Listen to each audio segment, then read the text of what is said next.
Selamat pagi, Suster, Bapak, Ibu. Senang bertemu kembali melihat wajah-wajah cerita ceria Anda sekalian ya. Selamat berjumpa kembali di acara Bindoman pagi ini bersama dengan komunitas Bunda Kudus Surabaya.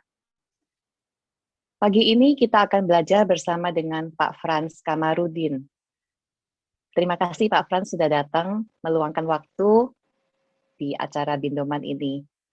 Pak Frans Kamarudin berdomisili di Jakarta. Beliau adalah tim pengajar di Komisariat Terra Santa Indonesia bersama Pater Robi. Selain itu, beliau juga pengajar di KPKS, kursus pendidikan kitab suci, dan beberapa kursus kitab suci. Salah satunya beliau adalah pengajar di kursus Alkitab de Verbum Surabaya. Oke, Bu Ervina selaku Ketua Komunitas Bunda Kudus Surabaya akan menyapa Anda sekalian juga di pagi ini. Selamat pagi untuk semua teman-teman yang sudah hadir. Saya sapa teman-teman dan saudara-saudara sebab kita semua sudah seperti saudara, khususnya untuk teman-teman Pak Budi, Pak Rudi, Pak Yoyo, Bu Bue, dan semua teman-teman yang hadir, Julie, dan juga Maria Francisca. Kita senang sekali selalu berjumpa pada komunitas Bunda Kudus dengan acara Bindoman. Dan hari ini saya tidak menyampaikan mengenai apa itu Bindoman ataupun Bunda Kudus karena Pak Frans sudah hampir 10 tahun ini ya mengajar di Bunda Kudus di Dei Verbum maupun di Bindoman. Pada waktu belum pandemi sering sekali datang ke Surabaya. Dan pada kesempatan ini saya ingin sedikit, karena Pak Frans itu orangnya baik sekali dan sahabat saya. Pak Frans itu adalah seorang usahawan yang sangat sukses sekali, dan istrinya cantik bernama Zara. Salah satu anaknya Pak Frans itu adalah perempuan yang twin ya atau kembar, dan mereka sekolah di London, mungkin sudah pulang ya. Sarah juga mempunyai satu perusahaan kue kering yang sangat terkenal di Jakarta. Kalau nggak salah itu namanya Rina ya, kuenya zaman dulu enak-enak sekali. Saya salut pada Pak Frans karena dia seorang usahawan yang sukses, tapi dia sangat cinta kepada kitab suci. Jadi saya tuh kan suka baca, Pak Frans juga suka baca. Banyak saya tanya buku-buku, bukunya dia tebel-tebel, bahkan para romo juga sering tanya pada beliau mengenai buku-buku itu. Jadi Pak Frans luar biasa cinta akan kitab suci. Nah, itulah seorang usahawan yang mau dengan hati melayani kita semuanya. Dan pada hari ini pas Bunda Kudus adalah hari Mid Autumn Festival atau kita sering sebutnya dengan Tong Jupia ya. Jadi Anda mungkin makan kue Tong Jupia atau makan kue mooncake ya yang sangat terkenal hari ini pas bulan 8 tanggal 15 Chinese. Yaitu saya ucapkan untuk Anda yang merayakan, kalau nggak merayakan ikut makan aja ya. Kalau supaya semuanya rezekinya, kesehatannya itu bulat terus berulang ya. Jadi sehat-sehat semua. 我恭祝大家中秋快乐，花好月圆，身体健康，永远幸福，万事如意。Terima kasih, Tuhan Yesus memberkati. Sancti保佑，谢谢。谢谢Bu Ervina. Mari Suster, Bapak, Ibu, kita siapkan hati. Kita mau sujud di hadapan Tuhan, kita mau menyembah, memuji, dan memuliakan Tuhan sebelum acara dimulai. Hari ini kita bersama dengan Debbie yang akan membawakan pujian. Silakan Debbie. Ya, shalom semuanya, selamat pagi. Selamat pagi semuanya, boleh dilambaikan tangannya. Ya, luar biasa. Saya sungguh bersuka cita pagi hari ini. Juga saya percaya juga Bapak Ibu semuanya juga pagi hari ini juga boleh mengalami sukacita yang dari Tuhan. Mari sebelum kita memulai persekutuan kita pagi hari ini, kita sama-sama kita boleh tenangkan hati kita. Kita mau berdoa demi nama Bapa dan Putra dan Roh Kudus. Amin. Kami bersyukur ya Bapa, pada pagi hari ini Engkau boleh kembali mengundang setiap daripada kami, anak-anak-Mu ini yang terkasih, untuk kami boleh join bersama-sama di dalam persekutuan pagi hari ini. Karena kami tahu Engkau Bapa yang menghendaki persekutuan kami ini dengan Putra-Mu sendiri, Tuhan kami Yesus Kristus. Dan biarlah pada pagi hari ini kami kembali membawa hati kami, setiap korban syukur kami, setiap setiap nyanyian pujian kami di hadapan-Mu. Kami tahu Engkau adalah Bapa yang boleh menyelamatkan setiap kami. Engkau adalah Bapa yang begitu baik, Bapa yang boleh menyembuhkan kami, Bapa yang boleh memulihkan setiap kondisi kami. Terutama di masa-masa pandemi seperti ini, kami percaya Tuhan, tangan-Mu, penyertaan-Mu yang sempurna tidak pernah melepaskan hidup kami, tidak pernah melepaskan kami, keluarga kami semuanya dari tangan kasih-Mu. Inilah nyanyian syukur kami Bapa. Biarkan kami boleh naikkan, kami boleh nyanyikan di hadapan-Mu. Kau Tuhan yang selamatkanku, terima kasih Yesus. Kau Tuhan yang pulihkanku, terima kasih. Kau Tuhan yang sembuhkan setiap kami. Kau Tuhan yang sembuhkanku, terima kasih Yesus.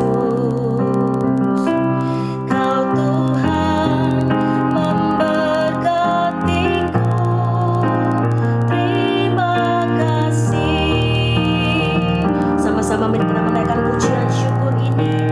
Segala pujian dan syukur hanya bagi-Mu, Yesus.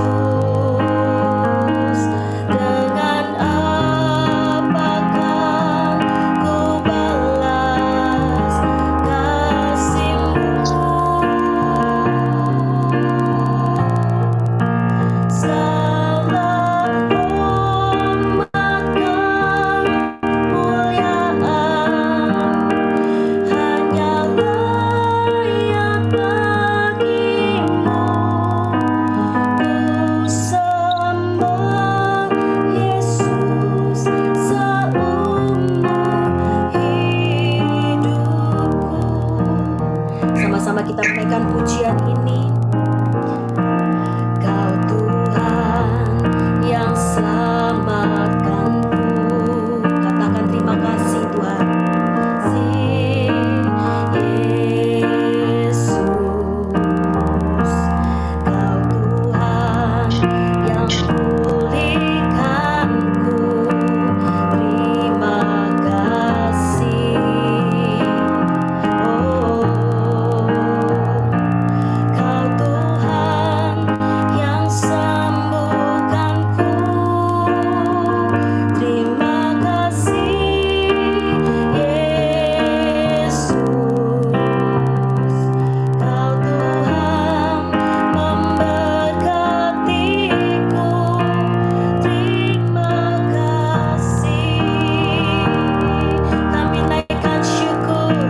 Segala pujian dan syukur hanya bagi-Mu, Yesus. Dengan apakah ku balas kasih-Mu? Segala hormat kemuliaan hanya layak bagi-Mu. Ku sembah Yesus seumur hidupku. Dengan segenap hati nyatakan. Segala pujian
terima kasih.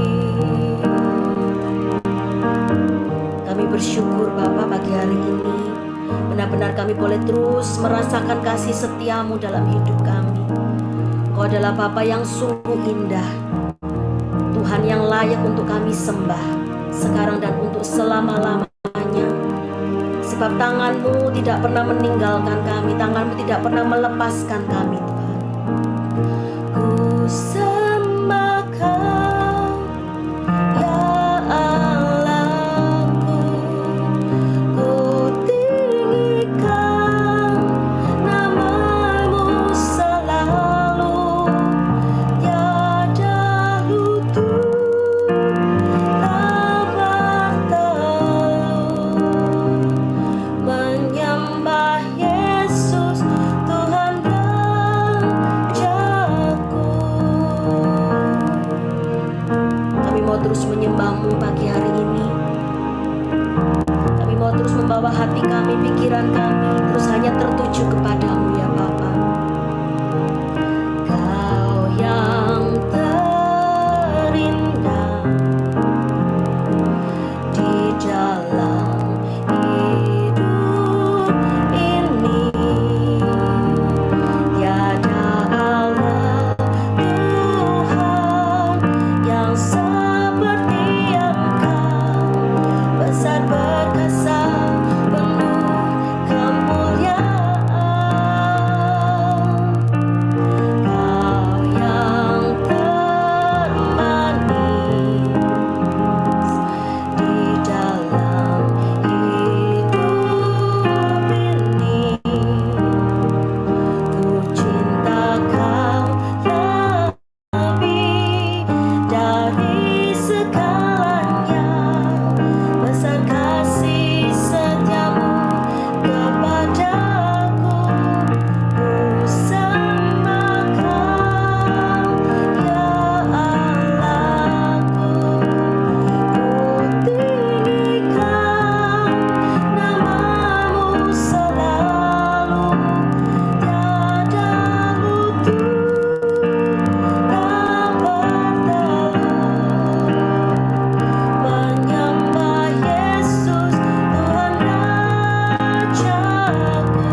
semua lidah pagi hari ini, setiap hati saat ini yang hadir di hadapan-Mu Tuhan, benar-benar menyembah Engkau adalah Raja kami. Biarlah seluruh hidup kami saat ini dan untuk selama-lamanya menyembah Engkau Allah kami yang hidup, menyembah Engkau Bapa kami yang setia.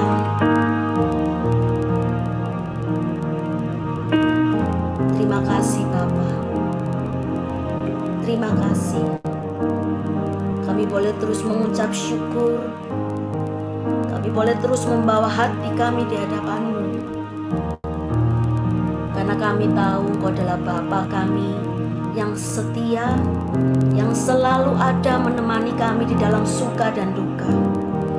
Dalam kondisi kami enak maupun tidak enak, Engkau selalu ada bagi kami. Dan pagi hari ini, kami mau duduk diam Bapa, sebagai seorang murid, untuk mendengarkan Engkau sendiri boleh berbicara melalui anak-Mu yang sudah Engkau berkati secara luar biasa, Bapak Frans Kamarudin. Biarlah otoritas-Mu saat ini, hikmat-Mu saat ini Bapa, Engkau curahkan penuh untuk anak-Mu ini, sehingga beliau yang menyampaikan pewartaan-Mu pagi hari ini benar-benar boleh membawa kabar sukacita, memberikan satu pengharapan bagi setiap kami, membawa satu kasih yang daripada-Mu sendiri. Terima kasih Bapa, terima kasih. Biarlah Roh Kudus-Mu Kau utus bagi setiap kami dimanapun kami berada saat ini, untuk kami terus mempersiapkan hati kami untuk pewardaan sabda-Mu. Terima kasih Bapa, terima kasih. Inilah doa kami. Kami mau persembahkan, dan juga keseluruhan acara ini, juga internet dimanapun kami berada saat ini, kami mau persembahkan hanya di dalam satu nama yang penuh kuasa, Tuhan kami, Raja kami, yang hidup, yang berkuasa, sekarang dan untuk selama-lamanya. Amin. Demi nama Bapa dan Putra dan Roh Kudus. Amin. Silakan Bapak Frans. Selamat pagi ibu-ibu, bapak-bapak sekalian. Perikopnya pagi ini cukup panjang ya, 44 ayat. Kalau dibacakan saja barangkali itu udah 10 menit, udah buang waktu ya. Jadi saya akan bacakan, sekalian saya uraikan pelan-pelan. Nah, nanti setelah semuanya itu nanti ada sedikit bahan dari BKSN-nya. Nanti kita cuma review sedikit aja ya. Jadi kita coba perhatikan dulu ke kitab sucinya. Oke. Ini kisahnya adalah Lazarus dibangkitkan dari Yohanes 11 ayat 1 sampai 44 ya.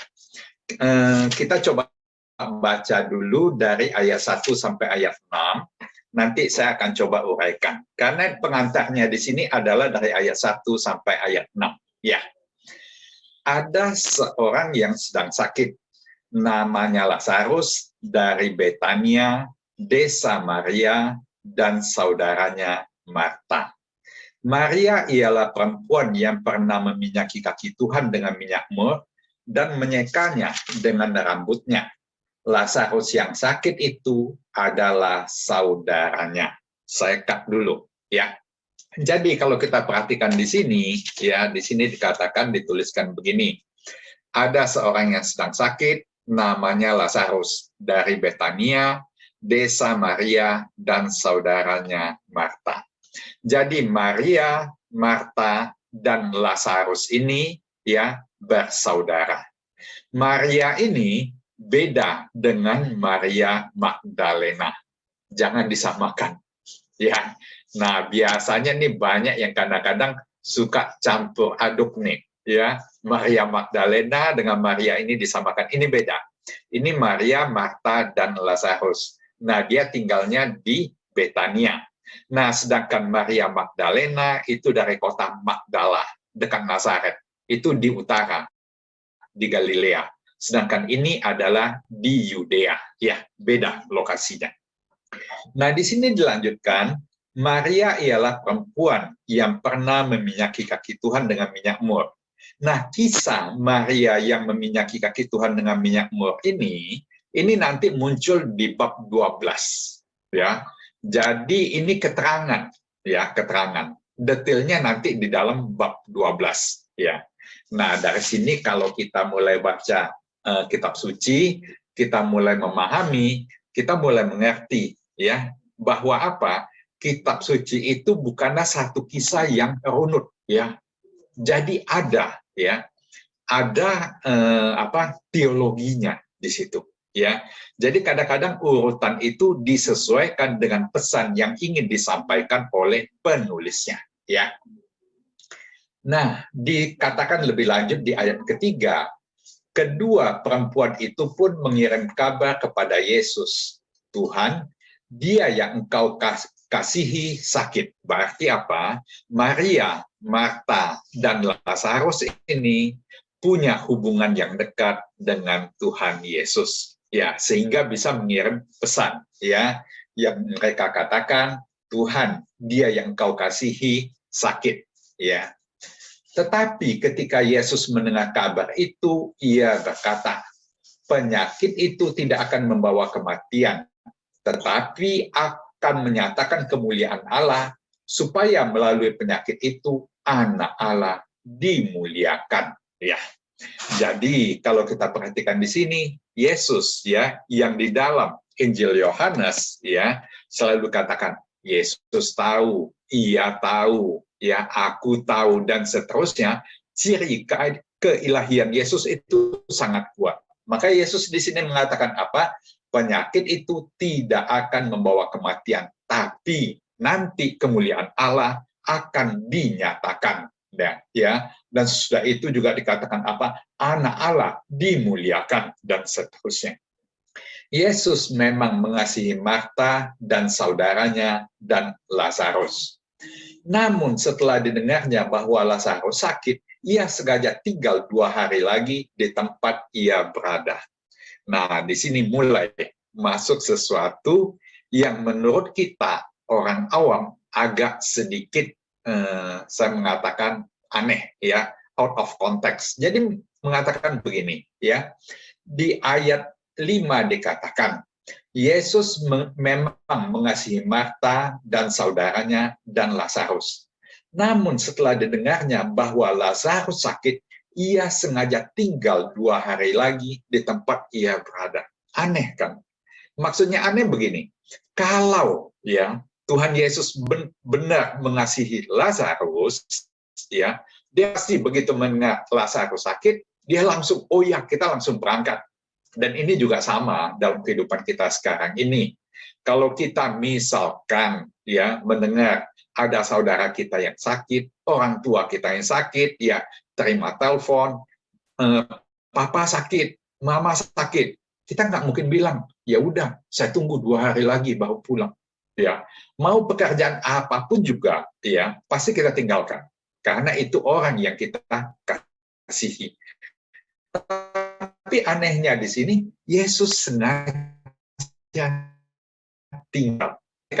Nanti kita bisa telah lebih lanjut, Yesus sengaja tinggal 2 hari lagi, supaya apa? Pada waktu Yesus sampai di Betania, Lazarus itu sudah 4 hari meninggal. Sengaja. Nah, kenapa 4 hari itu begitu penting? Nanti kita lihat lagi. Oke, ya. Jadi intronya udah jelas di sini, di ayat 1 sampai ayat 6. Sekarang kita lihat lagi, kita masuk ke ayat 7. Tetapi sesudah itu, ya, ia berkata kepada murid-muridnya, jadi sesudah 2 hari, ya, mari kita kembali lagi ke Yudea. Murid-murid itu berkata kepadanya, Rabi, baru-baru ini orang Yahudi mencoba melempari engkau. Masih maukah engkau kembali ke sana? Ini dari kisah Yohanes 10 ayat 31, ya. Orang Yahudi mengambil batu untuk melempari Yesus, ya. Jadi murid-muridnya ketika, ya, Yesus mengatakan, ayo udah 2 hari kita ke Yudea. Murid-muridnya bingung, lah kemarin ini orang mencoba melempari engkau, masih mau ke situ? Nah, Yesus menjawab, bukankah ada 12 jam dalam satu hari? Kita perhatikan, ini maksudnya Yesus adalah pada siang hari. Maka dilanjutkan, siapa yang berjalan pada siang kakinya tidak terantuk karena ia melihat terang dunia ini. Nah, jadi Yesus mengatakan, kalau jalannya siang, itu pasti nggak terantuk. Karena apa? Karena ada matahari, ada terang. Pasti batu itu kelihatan, ya. Tapi kalau jalan malam hari, kemungkinan bisa jadi kakinya terantuk. Tapi yang aneh, ya, Yesus mengatakan karena tidak ada terang di dalam dirinya. Lah, malam hari kan nggak mungkin ada terang di dalam diri orang kan. Yesus mau mengatakan begini, kalau engkau berjalan bersama aku, engkau punya terang di dalam dirimu. Dan kalau itu ada terang di dalam dirimu, engkau berjalan pada malam hari, terang itu akan dari dalam dirimu. Jadi engkau tidak akan terhantuk. Nah, itu teologinya seperti itu, ya. Demikianlah perkataannya, dan sesudah itu ia berkata kepada mereka, Lazarus, saudara kita, telah tertidur. Tapi aku pergi ke sana untuk membangunkan dia dari tidurnya. Nah, ya. Jadi kalau dilihat di sini, Yesus baru mulai, ya. Dia berbicara dengan bahasa simbol. Lazarus itu tertidur, aku akan membangunkan dia dari tidurnya. Nah, murid-muridnya itu nggak mengerti. Lalu kata murid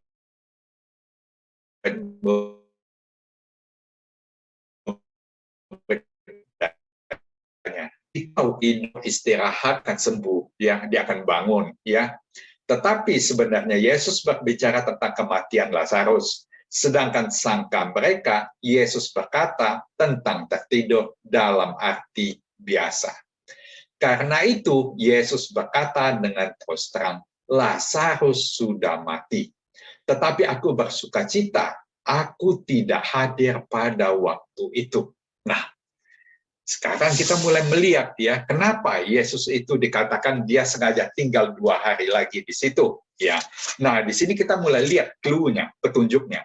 Makanya Yesus mengatakan, ya, Lazarus sudah mati, tetapi aku bersukacita, ya, aku bersukacita karena aku tidak hadir pada waktu itu. Sebab demikian lebih baik bagimu supaya apa? Kamu dapat percaya. Jadi poinnya, Yesus mau mengatakan, ya, aku sengaja tidak hadir supaya kamu dapat percaya melalui peristiwa ini, ya, melalui peristiwa ini, ya. Marilah kita pergi sekarang kepadanya. Lalu kata kepada teman-temannya, yaitu murid-murid yang lain, marilah kita pergi juga untuk mati bersama-sama dengan dia. Ya. Jadi Thomas ini di dalam Injil Yohanes dan juga dalam Injil Sinoptik yang lain, yang kita disebut juga Didimus, ini adalah tipe murid yang kalau boleh kita katakan tidak gampang percaya, ya, atau ragu.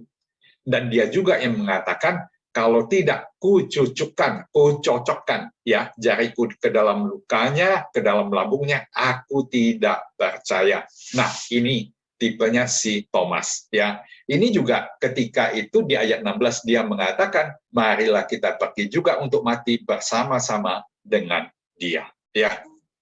Jadi Thomas bilang, ya udahlah, ya, kita mati sama-sama, gitu loh. Ya, ini tipe-tipe yang nggak mengerti, ya.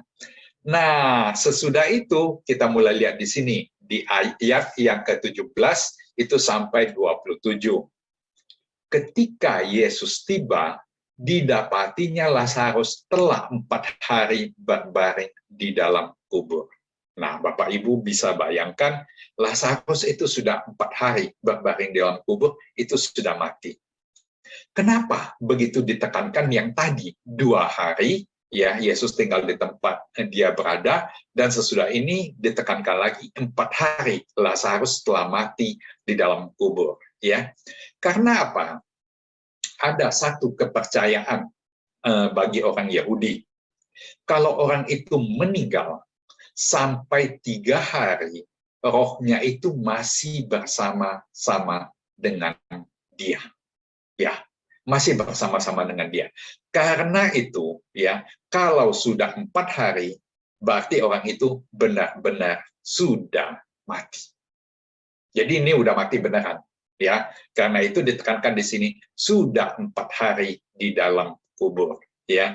Kalau Yesus datang pada waktu itu, misalkan dia di dalam kubur, menurut orang Yahudi dia belum mati. Karena itu dikatakan di sini, Lazarus telah 4 hari di dalam kubur. Betania terletak dekat Yerusalem, kira-kira 3 kilometer jauhnya. Kalau 3 kilometer itu jalan kaki, ya barangkali kecepatan 5 kilometer per jam, ya barangkali itu bisa sekitar 30 menit, ya 30 menit, ya kurang lebih segitu setengah jam, ya setengah jam atau 35 menit lah. Nah, di situ banyak orang Yahudi telah datang kepada Marta dan Maria untuk menghibur mereka berhubung dengan kematian saudaranya. Ini juga adat Yahudi, ya. Jadi kalau ada, ya, di dalam satu kompleks atau satu RT kalau kita bilang, ya, atau satu komunitas meninggal, ya, orang Yahudi itu bergiliran datang ke rumah orang yang meninggal itu selama seminggu untuk menghibur dia, untuk berdoa, nyanyi-nyanyian, dan seterusnya. Jadi di sini sesuatu yang umum, ya. Maka di sini dikatakan, di situ banyak orang Yahudi telah datang kepada Marta dan Maria untuk menghibur mereka berhubung dengan kematian saudaranya. Ketika Marta mendengar bahwa Yesus datang, ia pergi mendapatkannya. Nah, Marta tuh jalan, ya, dia dengar, dia jalan. Yesus masih di tengah perjalanan. Nah, Maria di sini tinggal di rumah. Lalu kata Marta kepada Yesus, dia berjumpa di tengah jalan. Tuhan, sekiranya engkau ada di sini, saudaraku pasti tidak mati. Bapak Ibu bayangkan imannya Marta. Kalau engkau ada di sini, pasti dia tidak mati. Saudaraku pasti tidak mati. Tetapi sekarang pun aku tahu bahwa Allah akan memberikan kepadamu segala sesuatu yang engkau minta kepadanya. Nah, kita lihat lagi, ya, ekspresi imannya. Allah akan memberikan kepadamu apapun yang engkau minta kepadanya. Ya, berarti apa? Yesus minta apapun juga, Allah akan memberikan kuasa kepada Yesus. Kata Yesus kepada Marta, saudaramu akan bangkit. Kata Marta kepadanya, aku tahu bahwa ia akan bangkit pada waktu orang-orang bangkit pada akhir zaman. Marta masih percaya, ya. Jadi kalau kita lihat di sini, ya, kita lihat di sini, ya, ini Marta ini berbicara tentang iman, ya, tentang imannya dia kepada Allah dan kepada Yesus, ya. Dan dia sangat yakin, ya, ia akan bangkit pada waktu orang-orang bangkit pada akhir zaman. Itu pasti, katanya. Tapi dia nggak menyangka, kata Yesus kepadanya, akulah kebangkitan dan hidup. Nah, ini kita sering dengar, ya, di dalam teks Injil Yohanes, akulah kebangkitan dan hidup. Siapa saja yang percaya kepadaku, ia akan hidup walaupun ia sudah mati. Nah, kita perlu hati-hati, ya. Kita perlu hati-hati untuk memahami kata-kata Yesus ini, ya. Akulah kebangkitan dan hidup. Siapa saja yang percaya kepadaku, ia akan hidup walaupun ia sudah mati. Maksudnya Yesus itu apa sih, ya? Nah, Yesus mengatakan, akulah kebangkitan. Ya, maksudnya Yesus mengatakan dia itu kebangkitan apa? Dia itu akan memberikan, ya, kehidupan spiritual bagi orang yang fisiknya telah mati. Ya, fisik boleh mati, tapi roh itu akan hidup selama-lamanya.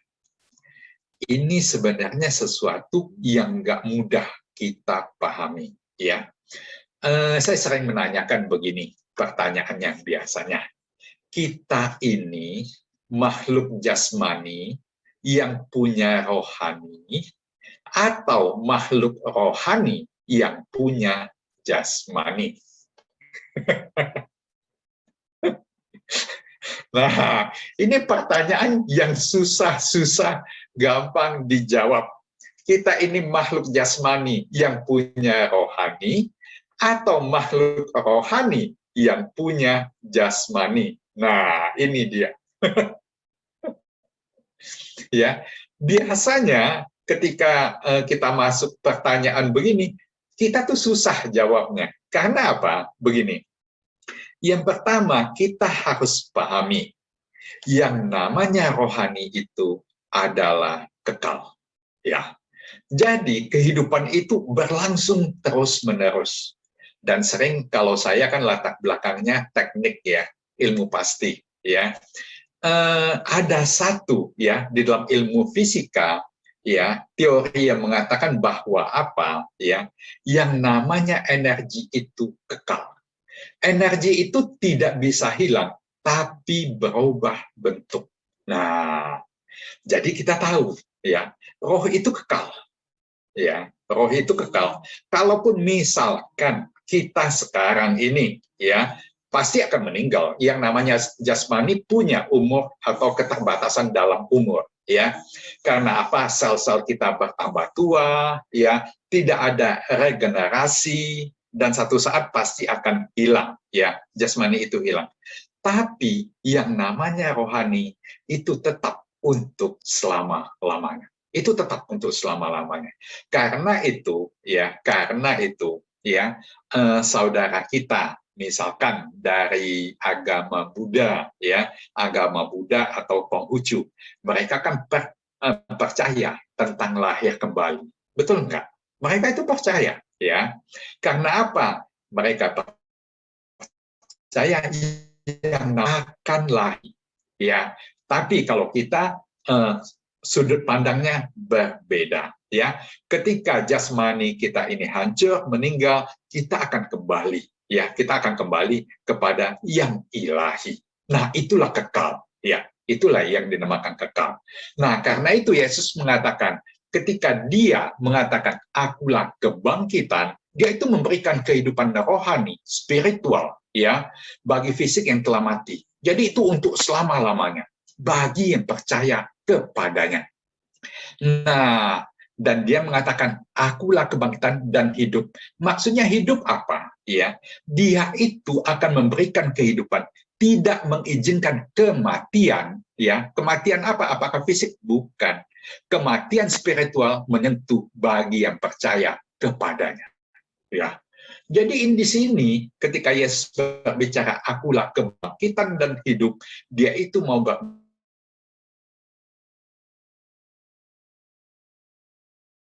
percaya kepada Yesus, ya, dia itu akan hidup selama-lamanya. Ya. Nanti ada lagi yang biasa bertanya, kalau nggak percaya kemana Pak? Tahu, saya belum pergi juga soalnya. Ya, tapi satu hal kalau kita perhatikan ya, terutama kalau saya suka perhatikan apa yang orang yang sempat mature, selalu dia katakan bahwa apa? Dia melihat cahaya terang ya.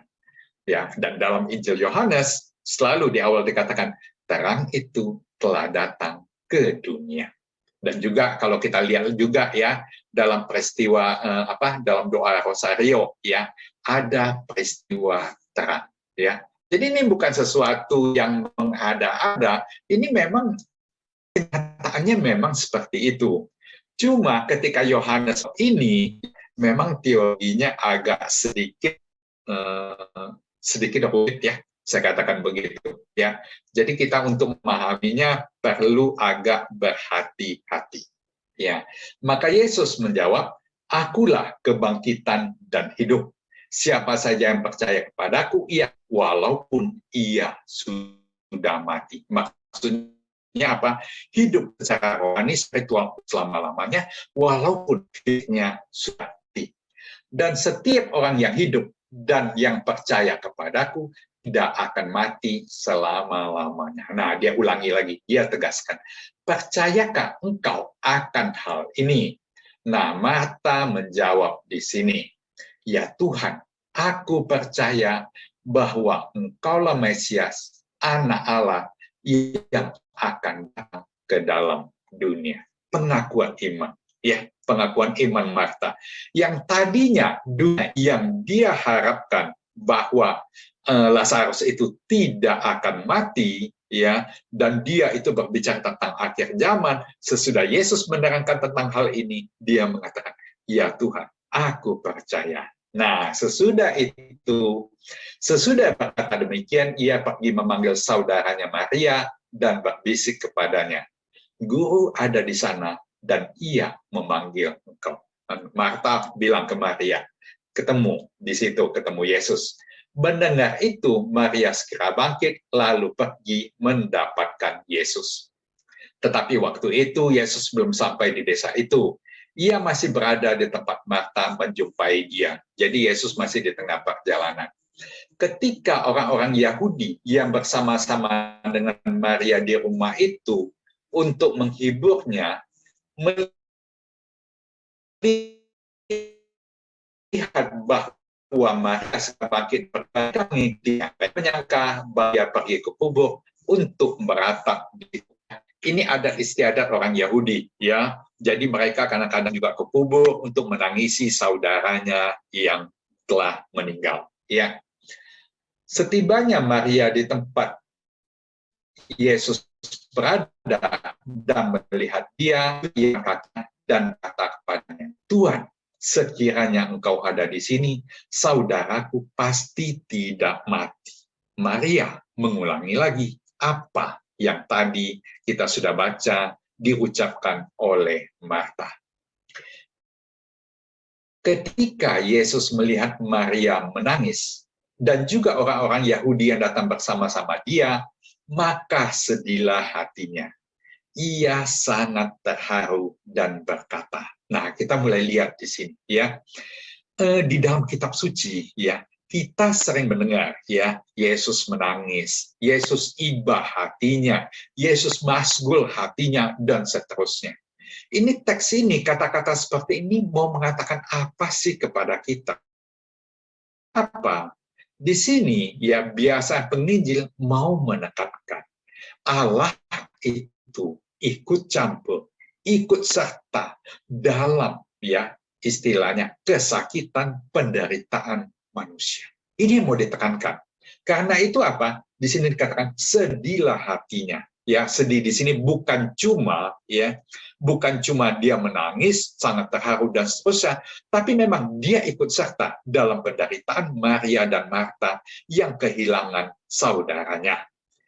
Bahasa kita, bahasa Indonesia, itu bahasa yang masih muda, ya, masih muda. Tidak sekaya bahasa Ibrani atau bahasa Yunani, ya.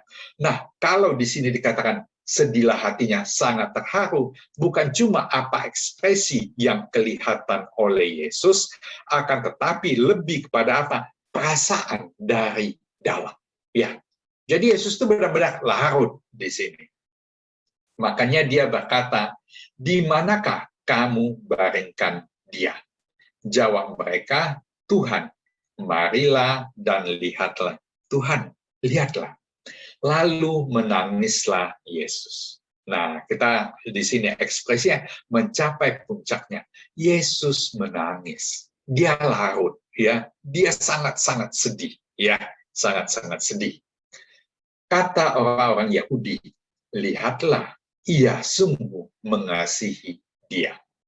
Tetapi beberapa orang di antaranya berkata, ia yang memelekkan mata orang buta, tidak sanggupkah ia bertindak sehingga orang ini tidak mati? Ya. Nah, mereka bertanya, dia yang sudah memelekkan mata orang buta, ya, dalam kisah sebelumnya, tidak sanggupkah ia bertindak sehingga orang ini tidak mati? Yesus sekali lagi sangat terharu, lalu pergi ke kubur itu.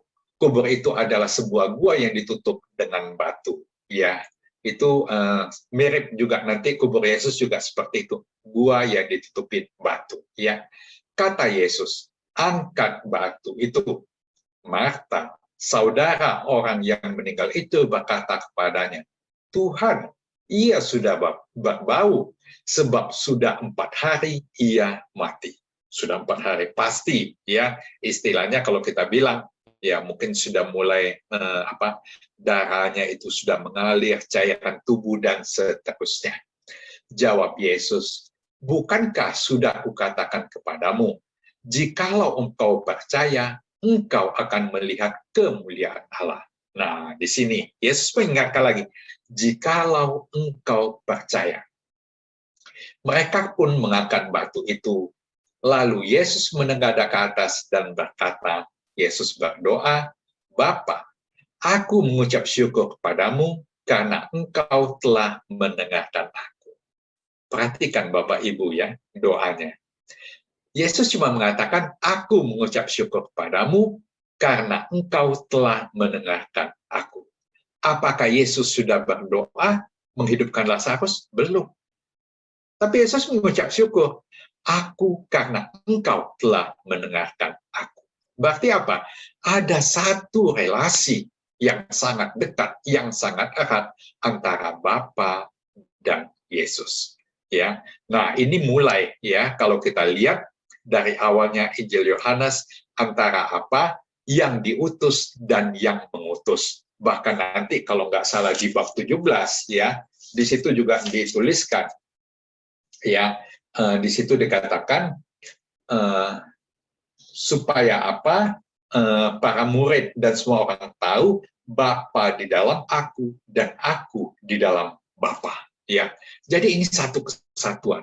Dalam Injil Yohanes itu Bapa di dalam Yesus, Yesus di dalam Bapa. Ini mau mengatakan apa? Ketika kita lihat di sini, supaya apa? Supaya mereka tahu, ya, akan Bapa, aku mengucap syukur kepadamu karena engkau telah mendengarkan aku. Aku tahu bahwa engkau selalu mendengarkan aku. Tetapi karena orang banyak yang berdiri di sini mengelilingi aku mengatakannya supaya mereka percaya bahwa engkaulah yang telah mengutus aku. Ya, supaya jelas, ya, supaya semua orang itu tahu engkaulah yang mengutus aku. Ya, sesudah berkata demikian, berserulah ia dengan suara keras, Lazarus, marilah keluar. Orang yang telah mati itu datang keluar. Kaki dan tangannya masih terikat dengan kain kafan, dan mukanya tertutup dengan kain peluh. Kata Yesus kepada mereka, bukalah kain-kain itu, dan biarkan ia pergi. Lazarus mendengar suara Yesus. Bapak Ibu, kalau kita memperhatikan di sini, Lazarus itu sudah mati. Ya, berarti apa? Semua yang fungsi tubuhnya itu sudah tidak berfungsi. Ya, jadi ketika Yesus, kalau saya mengatakan apa? Yesus itu bukan membangkitkan, ya, tetapi Yesus itu menghidupkan. Ya, karena nanti ya sesudah Lazarus itu hidup, nanti dia mati lagi. Akan tetapi Yesus sesudah bangkit, dia tidak mati lagi untuk selama-lamanya. Ya, itu perbedaannya yang sangat jelas. Dan di sini juga kita lihat Lazarus itu begitu dia keluar, kaki dan tangannya masih terikat dengan kain kafan dan mukanya tertutup dengan kain peluh. Ya, jadi dia itu masih terikat. Ya. Nah, sedangkan pada waktu kebangkitan Yesus, ya, kain kafannya itu terlipat, kain peluhnya itu juga sudah tersusun rapi. Lazarus ini ya dihidupkan oleh kuasa dari luar, ya. Yesus yang menyuruh dia, sedangkan Yesus yang dibangkitkan itu kuasa dari dalam, ya. Kuasa dari dalam. Jadi itu beda jauh sekali. Nah, inilah kalau kita lihat sejauh ini, ya, Yesus membangkitkan Lazarus ini atau menghidupkan Lazarus ini mau menunjukkan apa? Yang pertama, solidaritas Allah dalam penderitaan. manusia. Ini sangat-sangat jelas. Nah, yang kedua, melalui kisah ini pada masa itu supaya orang percaya kepada Yesus. Nah, ini keseluruhan ya tafsir ya pemahaman dari kisah Yesus membangkitkan Lazarus. Saya akan share screen dulu sebelum kita masuk ke pertanyaan ya. Nah, bahan ini adalah bahan dari bulan kitab suci yang di Jakarta ya, yang di KJ. Kebetulan bahannya ini dari LBI ya. Dari LBI ini juga yang penyusunnya adalah Romo Purnomo ya. Ya, dari Fransiskan juga, satu ordo dengan Patarobi ya, satu ordo dengan Patarobi ya. Nah, ayat emasnya di sini adalah lihatlah betapa kasihnya kepadanya ya. Di sini diperlihatkan bahwa apa? Kasih Allah akan penderitaan manusia ya. Ini ayat emasnya ya. Jadi kalau di bulan kitab suci ini bahannya Jakarta, mereka pakai gayanya seperti ini. Ada ayat emasnya ya. Nah, gagasan dasarnya di sini kita hubungkan dengan apa? Dengan COVID ya. Ada kematian dan kita tahu dalam kisah Lazarus kematian itu sebenarnya sesuatu tragedi ya.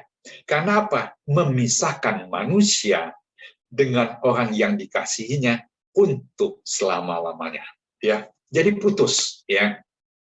Nah, karena itu dukungan keluarga ya itu sangat penting ya, menjadi kekuatan ya. Nah, juga dikatakan hendaknya bercermin dalam diri Yesus. Tapi kita juga bisa lihat ya, karena itu penting memahami teks kitab suci ketika Yesus mengatakan akulah kebangkitan dan hidup. Walaupun ya kita tahu ya kematian itu sangat menyedihkan, sangat menyakitkan, tapi kita punya satu pengharapan yang sangat kuat. Kalau orang mengikut Yesus, dia tidak akan mati secara spiritual. Walaupun fisik dia sudah tiada, tapi secara rohani dia masih akan hidup untuk selama-lamanya. Nah, di sini pendahuluan yang tadi kita udah bahas, ya saya nggak masuk lagi. Nah, kalau kita lihat lagi, nih gagasannya sedikit adalah menyingkapkan siapa Allah itu, ya. Nah, salah satu caranya dalam Injil Yohanes adalah tentang kisah-kisah mukjizat, ya. Nah, juga mau mengatakan Yesus itu memiliki kekuatan dan otoritas ilahi, ya. Ini yang mau disampaikan. Ya, dan kalau kita tahu ya mukjizat itu di dalam Injil Yohanes selalu dikatakan tanda ya, tanda bahwa apa? Bahwa Yesus berasal dari Allah ya. Nah, terus kita lihat kalau yang sebelah kanan juga dikatakan apa? Relasi spiritual ya, relasi spiritual. Nah, juga mau dikatakan ya di sini kasih itu bukanlah cuma perasaan, tapi terlebih adalah tindakan. Ya, terlebih lagi adalah tindak. Kalau kita lihat ya, saya tambahkan lagi sedikit di sini, pada pesta perkawinan di Kana, ya, itu adalah tanda, ya, adalah tanda yang pertama, Yesus menunjukkan ciri keilahiannya. Air menjadi anggur, ya, dan puncak dari tanda itu adalah ketika Yesus menghidupkan Lazarus. Ya, nah di sini puncaknya adalah pada sebuah pemakaman, ya, dan juga akan menyangkut tentang iman akan Allah di sini. Ya, tadi kalau dari awal kita memperhatikan tentang Marta, Maria yang berbicara, aku percaya, aku tahu. Ya, oke, ya. Nah, di sini ya tadi kita juga udah menyinggung tentang kisahnya Marta bertemu Yesus dulu, sesudah itu Maria, dan sesudah itu dikuburnya. Ya, ini juga tadi ya. Ya, tadi kita udah bahas juga beberapa ayat di sini. Oke. Iya. Ya. Nah, kalau kita lihat di sini, ini beberapa poin penting ya. Misalkan, apa pentingnya kota Betania? Nanti kita lihat lebih lanjut, mulai dari bab 12 ya. Jadi di pekan suci itu ya, Yesus itu tinggalnya sebelum masuk kota Yerusalem itu di kota Betania ya. Nah, sesudah itu kita lihat lagi tentang ungkapan teks yang mengatakan Lazarus saudara kita telah ya.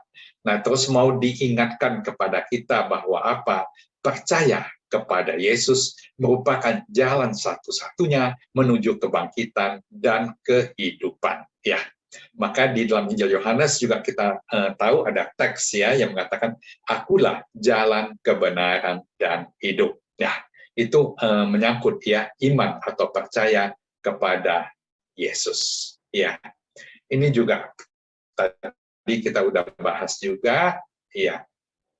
Nah, bisa juga kita tanyakan bagaimana tanggapan manusia terhadap Allah selama masa pandemi ini ya.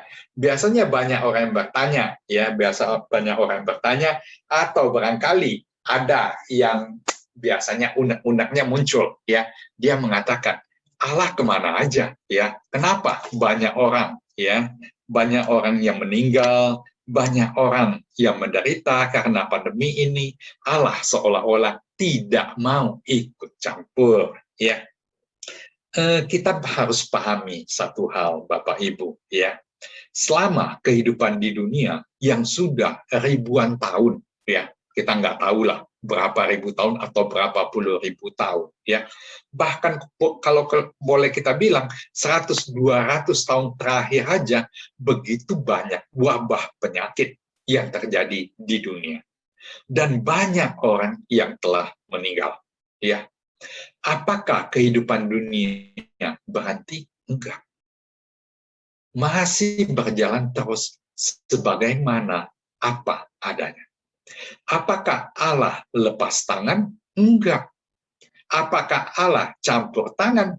Kita enggak tahu. Tapi yang pasti kehidupan dunia sampai sekarang ini masih berjalan sebagaimana mestinya.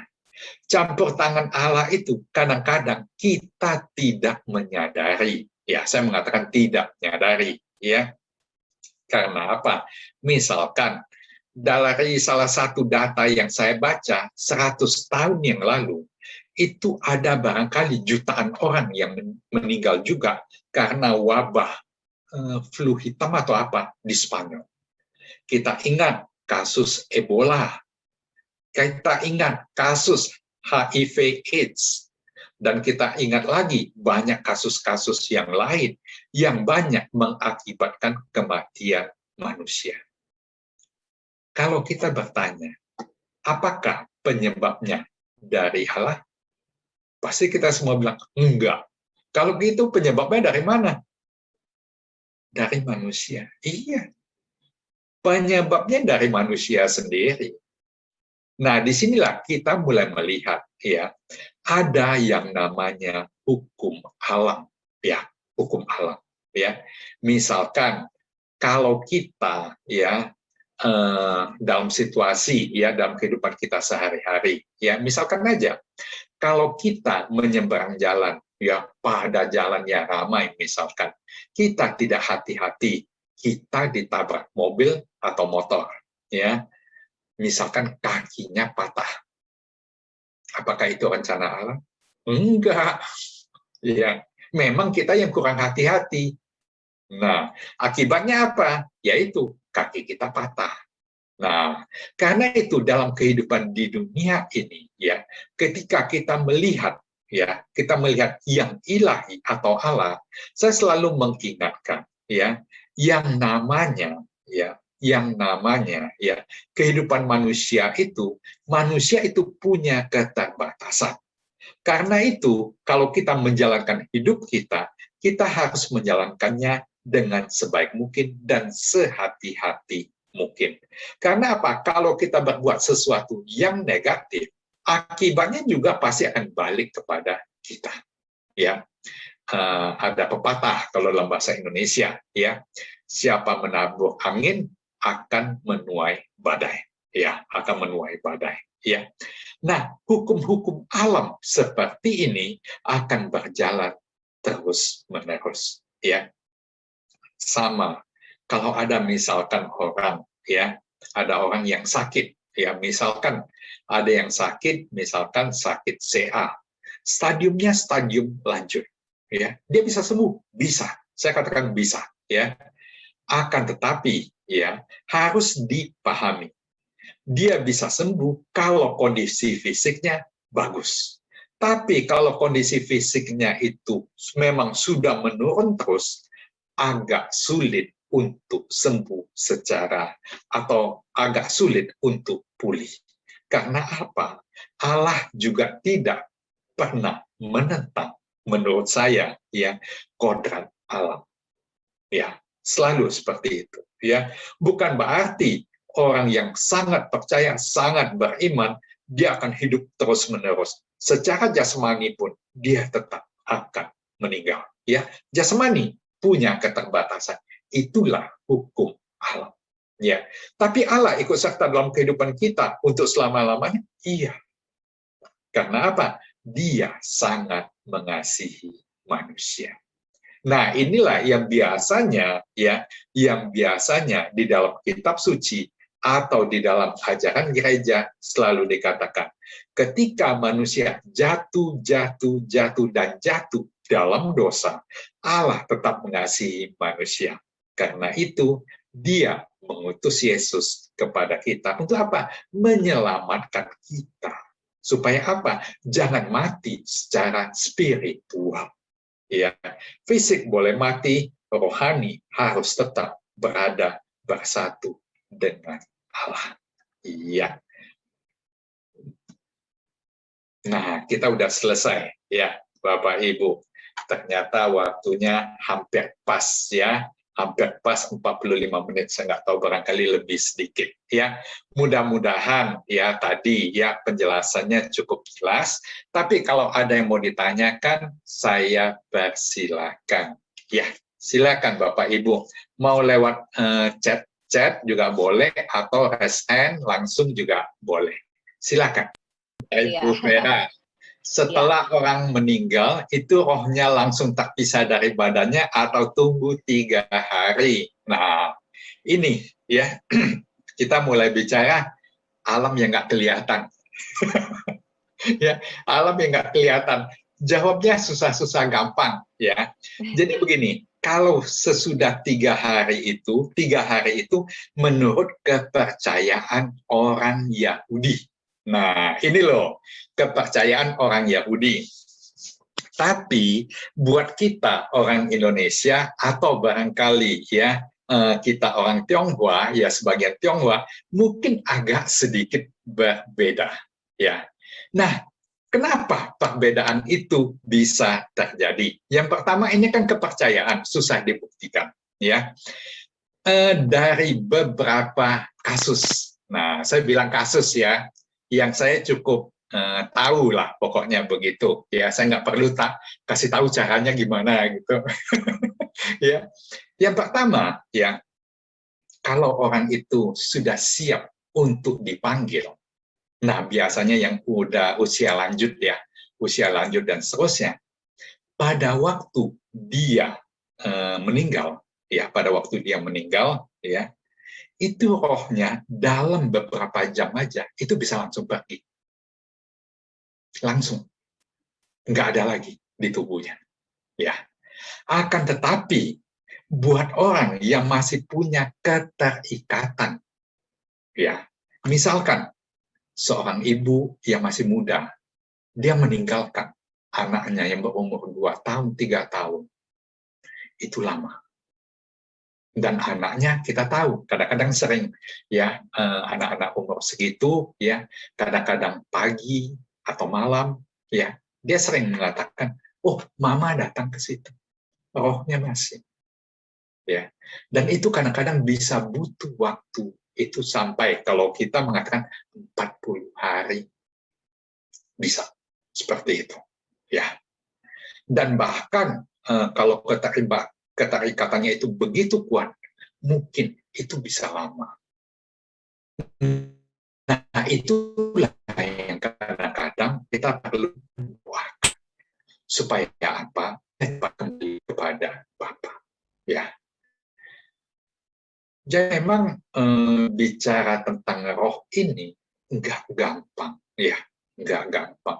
Bahkan, ya, kalau misalkan, ya, karena itu kita perhatikan, ya, di dalam gereja Katolik, kalau orang yang sakitnya sudah terlalu berat parah, yang secara jasmani udah sulit untuk sembuh, ya, gereja tuh biasa menganjurkan supaya jangan apa, jangan memakai alat-alat bantu lagi, ya. Karena apa? Nanti, ya, pada waktu misalkan masih banyak memakai alat-alat bantu, secara fisik dia itu masih tetap merasa ada satu rasa sakit pada waktu nanti dia pergi. Ya, ini boleh percaya, boleh enggak.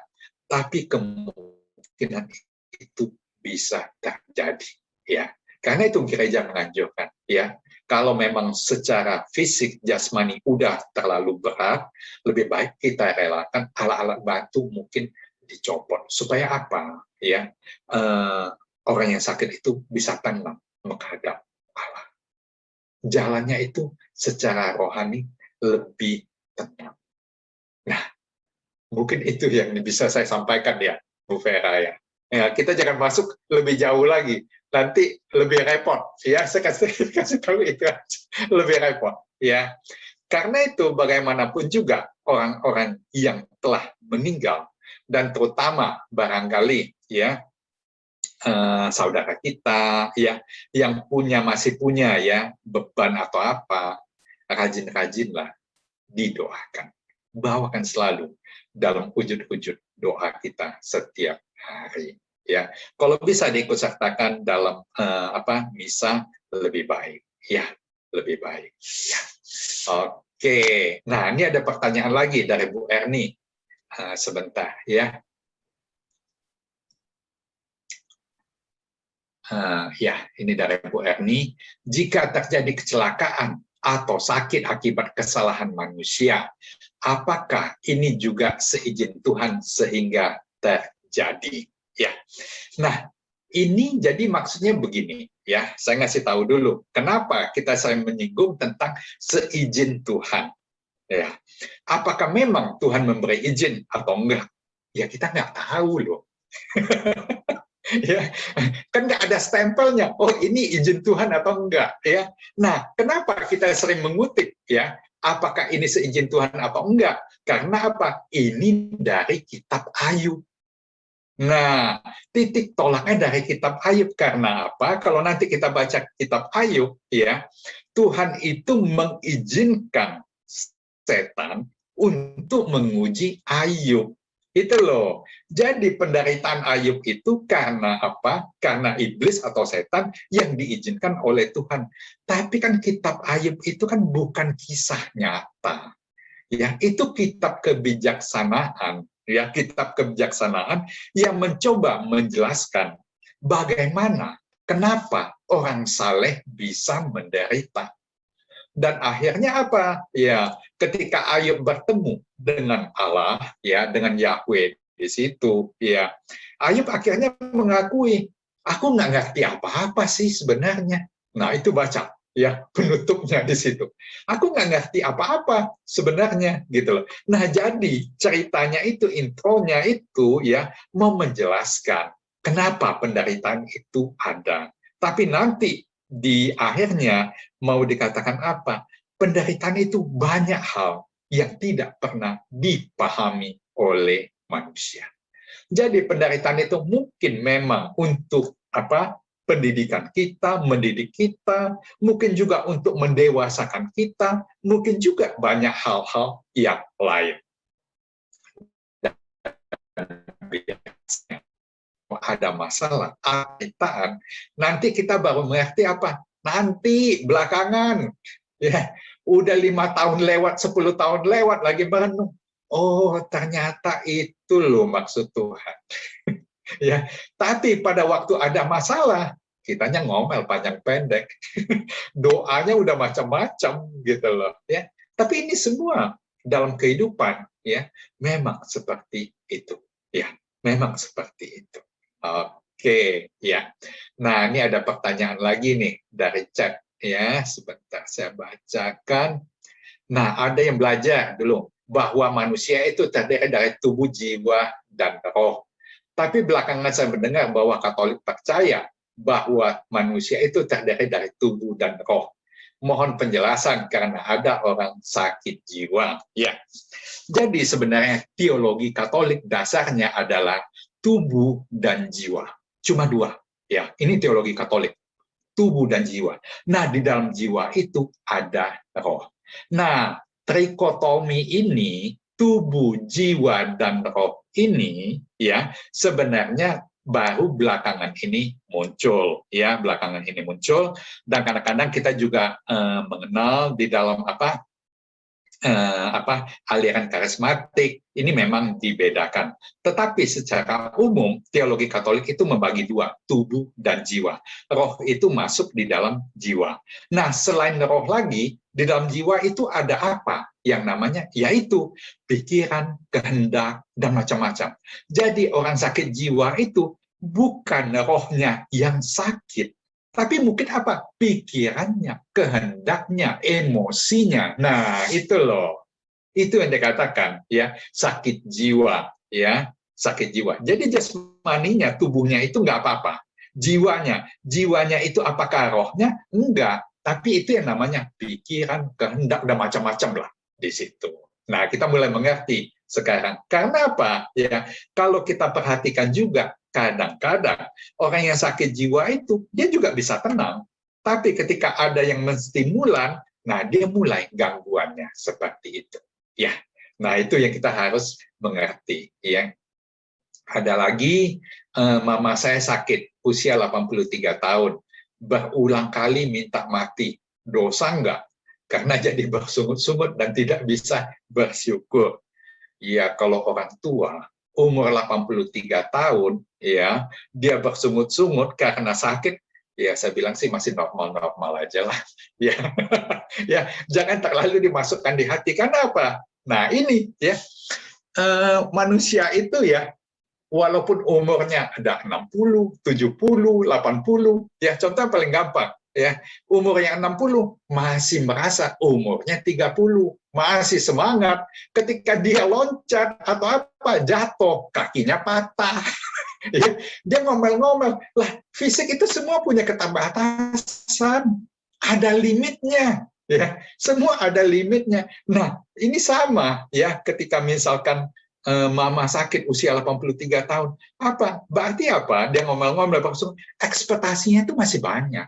Dia pengen begini, pengen begitu, tapi sakit nih. Kalau udah begini, ya udah lebih baik dipanggil Tuhan aja, katanya. Lah, tapi kalau waktunya belum, ya belum juga, gitu loh. Nah, kalau yang begini biasanya apa? Kita coba ngomong, ya. Nah, biasanya kadang-kadang yang seperti ini, ya, dia itu butuh perhatian. Nah, cuma memperhatikan orang 80 tahun ke atas, ceritanya bisa diputar-putar tiap hari itu aja, anaknya paling kuat tahannya seminggu. Ya. Nah, karena itu kadang-kadang apa? Ya, kalau punya saudara agak banyak, giliranlah bercerita. Ini manusiawi loh, saya katakan. Ini manusiawi. Jadi jangan kita merasa, oh nggak bisa begini. Enggak. Manusia memang semua seperti itu. Ya, semua seperti itu. Kita juga nanti barangkali tua juga seperti itu juga. Jadi jangan kaget ya. Jadi kalau udah ada yang pernah ngomong, ya paling nggak nanti agak tua. Ya ngomelnya kalau yang sekarang 10, ya nanti jadi 5 lah. Agak dibatasi gitu loh. Ya, tapi yang saya mau katakan apa? Dinamika kehidupan manusia itu sebenarnya sangat luar biasa. Ya, nah kita ya kebetulan kita semakin banyak belajar, semakin banyak memahami, ya kita mungkin nanti lebih sedikit lebih sedikit mengerti lah, saya katakan begitu. Bukan pasti mengerti, lebih sedikit mengerti, ya. Karena biasanya nanti kalau udah tua, barangkali yang kita pahami juga sebagian besar juga menguap sih. Ya, yang hari ini kita udah iya, 3 tahun lagi juga menguap gitu loh. Dan begitu sakit juga barangkali balik lagi kayak apa? Kayak ya mama kita, papa kita ya seperti itu, gitu. Ya. Mungkin seperti itu. Jadi ya kalau saya bilang ya nggak usah apa, ya kenyataannya seperti itu ya. Jadi belum tentu itu memang dosa yang sengaja dibuat, enggak. Itu memang bawaan manusia. Ada ekspektasi yang nggak bisa dipenuhi ya. Nah, dari Bu Cindra berkaitan dengan pertanyaan dari Ibu Vera. Menurut pengajaran yang pernah saya dengar tentang hidup setelah kematian, bahwa saat meninggal, jiwa langsung dipisahkan dari tubuh, langsung ada pengadilan atas hidup kita. Bagaimana menurut Pak Frans? Ya, dalam katekismus Gereja Katolik memang demikian. Ya, dalam katekismus Gereja Katolik. Tapi dalam banyak hal, kalau kita memperhatikan, realita, ya barangkali belum tentu seperti itu. Tapi memang yang namanya apa, ya pengadilan itu ada, ya pengadilan itu ada. Akan tetapi, ya di dalam perjalanan atau istilahnya saya dalam pemahaman kehidupan manusia, kita juga melihat banyak hal, ya mungkin waktunya tidak serta-merta seperti itu. Mungkin, ya. Tapi dalam katekismus Gereja Katolik memang dinyatakan seperti itu. Ya, dinyatakan seperti itu. Karena apa? Ada banyak hal, ya, sesudah kematian itu yang terjadi. Dan itu semua belum tentu kita bisa jelaskan secara eksplisit. Ya, nggak bisa langsung seperti itu. Karena apa? Ya, misalkan kita mulai berbicara ada pengadilan surga dan neraka. Kita bisa masuk lagi dalam pemikiran, surga itu apa sih? Neraka itu apa sih? Nah, itu bisa panjang ceritanya, ya. Nah, bagaimana orang itu masuk surga? Bagaimana orang itu masuk neraka? Nah, kalau memang ada langsung pengadilan seperti itu, ya, pengadilan seperti itu, bagaimana misalkan dengan api penyucian, banyak hal ya yang kalau saya katakan kita bisa bertanya-tanya ya, masih panjang ya. Cuma kan kadang-kadang kalau kita dalam kehidupan kita kan biasanya sukanya hitam atau putih. Ya, selalu seperti itu. Padahal dalam kehidupan ini ya nggak semuanya itu bisa hitam atau putih. Nggak semuanya seperti itu ya. Jadi kadang-kadang kalau misalkan saya ditanyakan ya apakah api penyucian itu ada, apakah surga itu ada, apakah neraka itu ada ya, pemahamannya itu mungkin bisa berbeda-beda ya. Karena apa? Ya, misalkan ya kita mengatakan ya, misalkan di dalam Injil Lukas ketika Yesus disalib sebelah kiri kanannya ada 2 orang penjahat ya. Yang seorang mengatakan, "Ya Tuhan, ingatlah aku kalau engkau masuk dalam kerajaan." Ya. Yesus mengatakan apa? "Sungguh saat ini engkau bersamaku di Firdaus." Dia belum meninggal loh. Nah, bagaimana kita memahaminya? Berarti apa? Itu bukan cuma tempat yang istilahnya setelah kita meninggal, ya. Setelah kita meninggal, ya. Jadi sebenarnya surga itu berasal dari kata nanti Firdaus, ya. Firdaus itu apa? Nah, kita mesti lihat akar katanya dari bahasa Ibrani seperti itu. Jadi ceritanya itu panjang, ya. Ceritanya panjang. Nah, cuma kita orang modern, kita itu udah gampang aja. Surga itu dihukum, Firdaus ya hidupnya nyaman lah, kurang lebih begitu. Nah, kalau ditanya, api penyucian buat apa? Ya buat ngapusin dosa, kurang lebih kan seperti itu, ya. Tapi kan ternyata dalam pelaksanaannya atau realitasnya kan kita nggak tahu banyak. Nggak ada yang pernah ke neraka balik ke sini, nggak ada yang pernah ke surga balik ke sini, dan nggak pernah ada yang ke api penyucian balik ke sini. Nah, yang kita pernah tahu adalah orang yang mati suri, dan dia bisa kembali lagi, dan dialah yang banyak menceritakan. Iya, oke. Nah, di sini Pak Frans, Pak Yanuar nih, kenapa semakin baca kitab suci, semakin banyak ikut, semakin banyak lupa. Ya, faktor U. Ya, nah, problem kenapa saya ingat? Karena saya ngajar. Ya, jadi mau nggak mesti ingat. Ya, kalau Pak Yanuar nggak pernah ngajar, nggak pernah sharing, ya pasti dia akan menguap, pastilah. Ya, itu no. Karena itu apa? Saya selalu menganjurkan ya banyak baca, banyak menggali dan belajar menuliskan. Karena apa? Kalau kita banyak menuliskan ya itu mengingatkan kita. Ya. Kalau enggak cuma dibaca pasti cepat menguap. Ya. Belajar kitab suci apalagi baca di depan belakangannya nggak tahu, baca belakang, yang di belakang, yang depan lupa. Nah, itu kitab suci, memang seperti itu. Ya, jadi kalau saya ingatkan, ya banyak baca, belajar menulis. Ya. Nah, ini ada lagi yang mau bertanya. Dari ini Ibu ya, Ibu Kurniati. Mau tanya, apa benar kalau orang meninggal karena kecelakaan pada hari ketiga, saya merasa dia kembali ke rumah. Karena dia bisa memberi pesan untuk melihat anaknya masih 5 bulan pada adiknya, dan seolah dia juga melihat orang tuanya dan saudara-saudaranya. Ya, kasus seperti ini banyak. Ya, bukan cuma 1-2 kasus. Karena itu, kita harus percaya satu hal, ya, yang namanya roh itu, ya, itu kekal. Ya, cuma mereka itu semua punya keterbatasan. Ya, punya keterbatasan. Kemungkinan Allah masih mengizinkan dia ya untuk memberi pesan untuk anaknya yang kecil. Kenapa? Masih ada keterikatan emosi, keterikatan rohani di situ ya. Dan ini ya karena itu kita selalu perhatikan ya.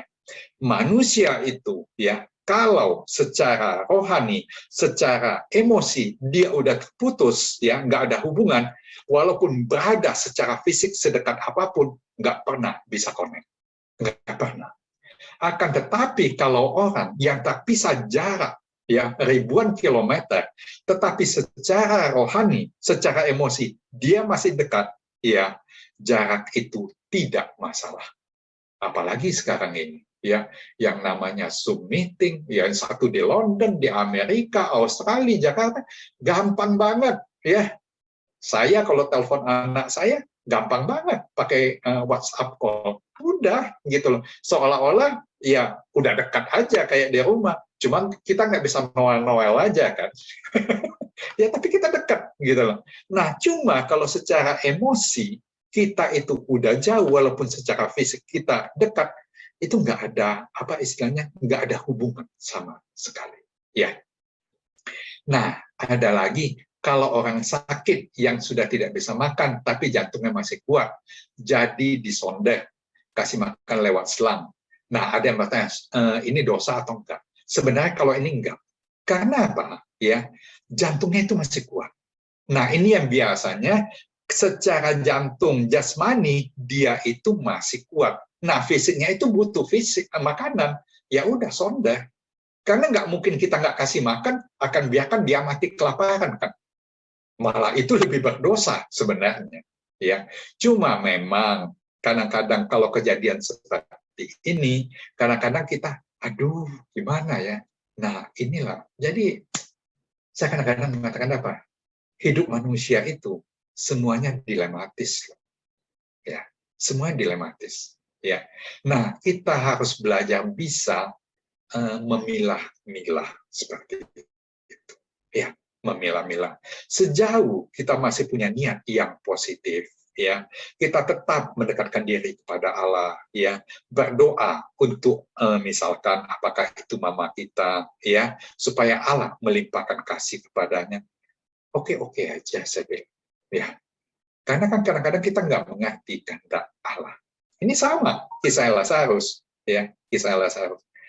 Nggak mengerti, Maria Marta tuh nggak mengerti kehendak Allah. Nah, sesudah 4 hari, ya, Yesus mengatakan, supaya melalui kisah ini, ya, melalui peristiwa ini, kamu percaya. Ya. Apakah Bu Vera lagi nih, gereja Katolik memutuskan roh langsung terpisah supaya umat nggak mikir macam-macam dan resiko tersesat?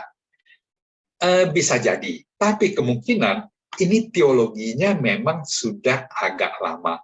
Apakah ini nanti akan diubah? Saya nggak tahu, karena merubah katekismus gereja Katolik itu, waduh, ya, merubah ayat kitab suci aja susahnya minta ampun, apalagi katekismus gereja Katolik. Ini pokok iman loh, pokok iman loh.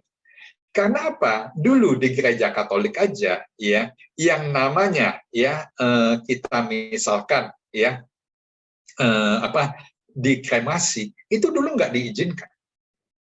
Ini baru yang terakhir ini diizinkan dengan syarat-syarat tertentu, betul kan? Ya, misalkan abunya nggak boleh dilarung. Karena apa? Itu tetap masih ada, ya, secara fisik orang yang masih hidup itu, dan itu harus dihormati karena dia ciptaan Allah, ya. Jadi nggak bisa dibuang begitu aja. Ini kan mirip, ya, kalau kita bilang di dalam gereja, ya, pencucian benda-benda dalam misa dan seterusnya, airnya itu kan dibuangnya tempatnya khusus, nggak bisa sembarangan, ya. Hosti yang hancur atau apa itu semua, ya, ada aturan di dalam gereja Katolik, ya, ada aturan di situ, ya. Kita harus pahami, ya, kenapa gereja membuat aturan-aturan seperti ini, ya, supaya apa, ya, secara jasmani dan rohani kita mungkin jangan berpikir yang terlalu melenceng jauh lah, ya. Gereja cukup menjaga kita, ya, menjaga kita dengan koridor-koridor tertentu, ya. Mungkin bisa juga, ya, supaya jangan tersesat, bisa. Tapi kalau saya melihat memang, ya, teologinya mungkin, ya, nanti akan direview ulang lagi. Tapi itu memang barangkali perlu waktu, ya, kita nggak tahu kapan lah.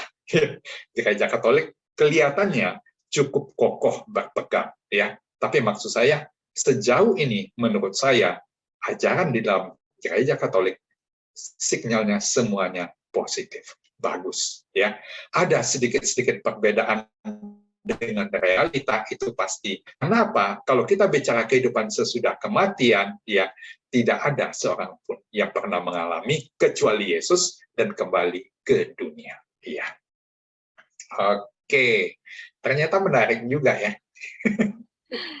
Ada lagi mau bertanya, silakan. Buat saya no problem loh.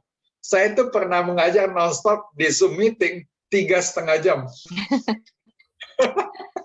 Mari Bapak Ibu, suster mungkin mau bertanya. Pernah 3,5 jam itu sampai terakhirnya badannya udah encok pinggangnya. Iya. Karena tema-tema tertentu buat kita memang sangat-sangat menarik, ya, sangat-sangat menarik, ya. Entah, mudah-mudahan, ya, pandemi ini cepat berlalu lah, ya. Karena apa? Mengajar di Zoom meeting ini sebenarnya lebih melelahkan, jujur aja, ya, lebih melelahkan. Lebih enak tatap muka, jujur. Apalagi kalau buat saya di KPKS, ya, 120-125 orang, saya kan nggak bisa lihat semua wajahnya. Nangkap nggak sih pengajarannya, gitu loh. Iya, ya. Kalau tatap muka gitu langsung kelihatan, ya, Pak, ya. Kelihatan. Reaksinya bagaimana. Iya, itu langsung kelihatan. Kita langsung kelihatan. Ada interaksinya. Iya, baik. ada interaksi. Baik. Kalau ada yang mau bertanya lagi, silakan. Iya. Kelihatannya sudah tidak ada, Pak. Iya. Baik, kalau nggak ada. Ya, mungkin sambil menunggu pertanyaan susulan, boleh ya Pak ya, kita mau ada pengumuman sedikit dulu tentang kegiatan kami. Ya, Bapak Ibu, kita dengarkan beberapa pengumuman. yang akan dibawakan oleh Haryati. Silakan Haryati. Baik, terima kasih. Pengumuman yang pertama, untuk Bindoman Selasa depan, tanggal 28 September, kita akan dilayani oleh Romo Istimur Bayu Aji dengan tema Pertobatan Sejati. Silakan Bapak dan Ibu untuk kembali kita berkumpul Selasa depan. Lalu yang kedua, untuk kursus Alkitab Dei Verbum pada hari Kamis tanggal 23 September akan mengambil tema Mariologi. Pengajaran akan diberikan oleh Romo Gregorius Pasi, SMM. Bagi Bapak, Ibu, Saudara sekalian yang berkenan mendukung pelayanan kami di PD Bindoman ini, dapat memberikan persembahan kasih ke rekening BCA 46456756774 atas nama Erni Istiawan atau Setiawati Mulyo. Kami bisa melanjutkan pelayanan sampai hari ini adalah karena dukungan Anda semua. Lalu berikutnya kami juga mengajak Bapak dan Ibu untuk mengikuti misa dan novena Santo Yosef yang ke-7 pada hari Jumat tanggal 24 September pukul 18 bersama Pater Robi Wowor OFM. Kami juga mengajak Anda semua untuk mengikuti novena Bunda Maria Pengurai Simpul Masalah hari yang ke-9 yang akan dilanjutkan dengan misa penutupan pada hari Senin tanggal 27 September pukul 18 juga dengan bersama Pater Robi Wowor OFM. Sekian pengumuman hari ini. Terima kasih. Tuhan Yesus memberkati. Thank you Haryati. Sama-sama. Oke, ada lanjutan satu pertanyaan lagi dari Pak Yanuar. Pak Frans, kenapa pengakuan dosa harus langsung dengan Romo? Tidak bisa via video call. Enggak, karena ini kalau kita lihat ya, ini sakramen ya. Jadi barangkali sampai sekarang itu mesti langsung ya, kalau saya lihat ya. Seperti itu. Karena apa? Kalau kita memperhatikan kenapa misalkan Ekaristi itu bisa ya, misalkan kita ngikut ya. Sebenarnya ketika kita ngikut Ekaristi ya dengan misa online itu ya, sebenarnya cuma ikut berpartisipasi loh sebenarnya ya. Yang sebenarnya namanya misa itu ikut serta di gereja, tapi karena keterbatasan ya, keterbatasan situasi ya masih diizinkan online. Tapi kalau pengakuan dosa itu kan satu-satu ya. Jadi itu tetap masih belum diubah peraturannya ya. Apalagi ruangannya juga terpisah. Kalaupun nggak pakai ruangan, jaraknya masih bisa 1 meter, masih bisa pakai masker ya. Jadi syaratnya masih terpenuhi ya. Jangan-jangan nanti kalau udah bisa video call, jangan-jangan 10 orang, 15 orang sekali mengaku dosa. Jadi itu biasanya, kalau di Jakarta, itu biasanya absolusi umum, pengakuan dosa umum. Itu ada, yang waktu yang lalu sebelum Paskah. Jakarta ada, absolusi umum, seperti itu. Tapi kalau yang pribadi, memang harus 1 per 1. Ya, pribadi kan namanya. Ya.